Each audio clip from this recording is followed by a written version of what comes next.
पिछली वीडियो में हमने सेकेंड नॉर्मल फॉर्म यानी 2NF को डिटेल में समझा था। हमने देखा कि 2NF में पार्शियल डिपेंडेंसी को हटा दिया जाता है। लेकिन क्या केवल 2NF लागू करने से डेटाबेस पूरी तरीक़ा से सही हो जाता है? तो इसका जवाब है नहीं। कई बार डेटाबेस में एक और समस्या रह जाती है जिसमें कोई नॉन की एट्रीब्यूट किसी दूसरे नॉन की एट्रीब्यूट पर निर्भर होता है। इसी समस्या को ट्रांजिटिव डिपेंडेंसी कहा जाता है। इस समस्या को दूर करने के लिए थर्ड नॉर्मल फॉर्म यानी 3NF का उपयोग किया जाता है। आज की इस वीडियो में हम स्टेप बाय स्टेप समझेंगे कि थर्ड नॉर्मल फॉर्म यानी 3NF क्या है, इसकी आवश्यकता क्यों होती है, ट्रांजिटिव डिपेंडेंसी क्या होती है, 3NF कैसे कार्य करता है और टेबल को 3NF में कैसे बदला जाता है, इसका एग्जाम्पल, एडवांटेजेस और इम्पॉर्टेंट एग्जाम पॉइंट्स। तो चलिए शुरू करते हैं। हेलो दोस्तों, welcome to tech with Yogesh, जहां टेक्नोलॉजी को बनाया जाता है सिंपल और इजी। पहले से एक समस्या को समझते हैं। मान लीजिए हमारे पास एक स्टूडेंट टेबल है। अब इस टेबल को ध्यान से देखिए। यहाँ CSE डिपार्टमेंट को 2 बार लिखा गया है। अब एक बात समझिए, यदि हमें स्टूडेंट ID 101 पता है तो हमें डिपार्टमेंट ID D01 पता चल जाती है, और जब डिपार्टमेंट ID D01 पता चल जाती है तो हमें डिपार्टमेंट नेम CSE भी पता चल जाता है। यानी डिपार्टमेंट नेम जानने के लिए हमें सीधे स्टूडेंट ID की ज़रूरत नहीं पड़ रही। पहले डिपार्टमेंट ID मिलती है, फिर उसी से डिपार्टमेंट नेम पता चलता है। यही इस टेबल की समस्या है और इस समस्या को कहते हैं ट्रांजिटिव डिपेंडेंसी। अब हम लोग देखेंगे कि ट्रांजिटिव डिपेंडेंसी क्या होती है। जब कोई नॉन की एट्रीब्यूट किसी दूसरे नॉन की एट्रीब्यूट पर निर्भर हो तो उसे ट्रांजिटिव डिपेंडेंसी कहते हैं। जैसे यदि हमें स्टूडेंट ID पता है तो उसके आधार पर डिपार्टमेंट ID आसानी से ज्ञात की जा सकती है, और यदि डिपार्टमेंट ID पता हो तो डिपार्टमेंट नेम भी आसानी से पता चल जाता है। यहाँ डिपार्टमेंट नेम सीधे स्टूडेंट ID पर निर्भर नहीं है, बल्कि पहले डिपार्टमेंट ID पर निर्भर है।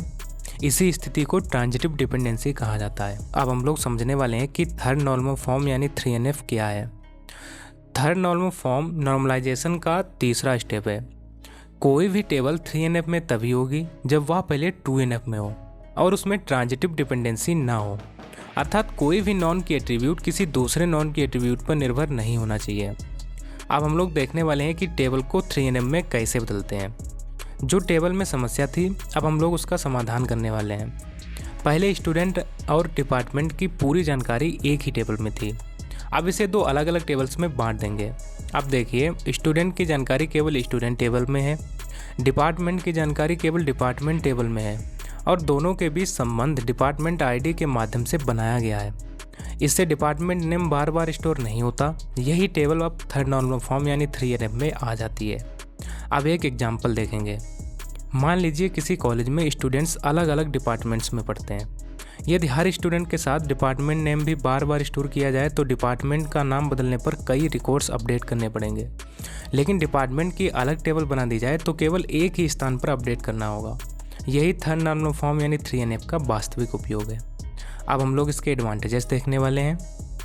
ट्रांजिटिव डिपेंडेंसी से समाप्त हो जाती है, डेटा रिडंडेंसी कम हो जाती है, डेटा कंसिस्टेंसी बनी रहती है और अपडेट करना आसान हो जाता है। इससे डेटाबेस अधिक इफ़िशिएंट और व्यवस्थित बनता है। अब हम लोग समझने वाले हैं कुछ इंपॉर्टेंट एग्जाम पॉइंट्स। 3NF लागू करने से पहले टेबल 2NF में होना आवश्यक है। 3NF में ट्रांजिटिव डिपेंडेंसी को हटाया जाता है। इसमें कोई भी नॉन की एट्रीब्यूट दूसरे नॉन की एट्रीब्यूट पर निर्भर नहीं होना चाहिए। तो दोस्तों, आज हमने 3NF को डिटेल में समझा। हमने जाना कि ट्रांजिटिव डिपेंडेंसी क्या होती है, इसे क्यों हटाया जाता है और टेबल को 3NF में कैसे बदला जाता है। तो आशा करता हूँ आप लोगों को यह वीडियो पसंद आया होगा। अगर हमारा वीडियो पसंद आया है तो हमारे वीडियो को लाइक ज़रूर करें, शेयर करें और हमारे चैनल को सब्सक्राइब करें। मिलते हैं नेक्स्ट वीडियो में। Till then keep learning with tech with Yogesh.